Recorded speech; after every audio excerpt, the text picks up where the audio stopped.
ये कहानी एक ऐसी गरीब औरत की है जिसका घर बहुत छोटा था, मगर उसका दिल उतना ही बड़ा। सुनीता, मैं जा रहा हूँ। मगर नाश्ता तो करके जाइए। अरे अरे, मेरे पास नाश्ता करने का टाइम नहीं है, मैं जा रहा हूँ। बताओ, इतने लोगों को खाना खिलाते हैं मगर खुद ही खाना नहीं खा रहे हैं। चलो, ये तो चले गए हैं, मैं ही खाना खा लेती हूँ। सुनीता रुपेश पति पत्नी थे।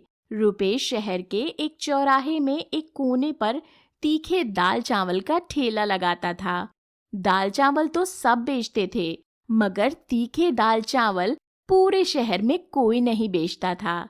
इसी कारण से रुपेश का ठेला बहुत चलता था। और फिर एक रात, सुनिए जी, आपका ठेला इतना चलता है, क्यों ना हम अपने दाल चावल के दाम बढ़ा दें। सुनीता, बाजार में बहुत दाल चावल वाले हैं, मगर उनके पास कोई खाने नहीं जाता। इसीलिए तो कह रही हूँ, अगर आप अपना दाम भी बढ़ा देंगे तो भी लोग आपके पास ही खाने आएंगे।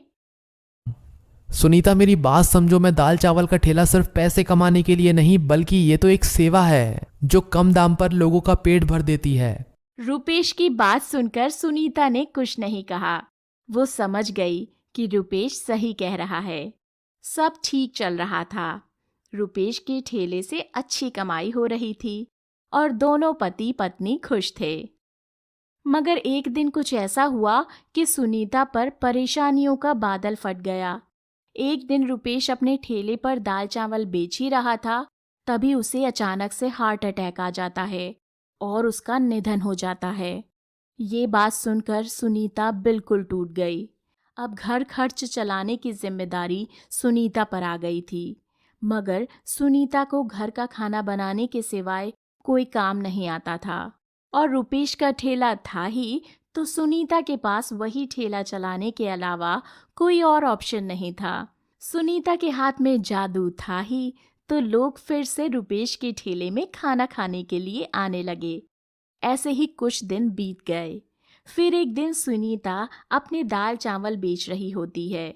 तभी उसकी नज़र पेड़ के नीचे बैठे हुए एक जवान लड़के गगन पर जाती है।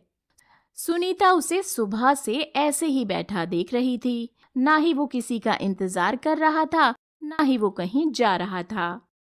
फिर जब शाम को 6 बजे सुनीता अपना ठेला बंद करने ही जा रही थी, तो उसकी नज़र फिर से गगन पर गई। अरे बाबा, इस लड़की को तो मैं सुबह से देख रही हूँ। इसने तो सुबह से कुछ भी नहीं खाया। मुझे इसको कुछ खाने के लिए देना चाहिए। और फिर क्या, सुनीता अपना खुद का खाना लेकर उसको दे देती है। ये लो भैया, ये खा लो। मैं आपको सुबह से यहीं बैठा देख रही हूँ। आपने तो सुबह से कुछ नहीं खाया। और फिर उस दिन के बाद सुनीता रोज गगन को खाना खिलाती है।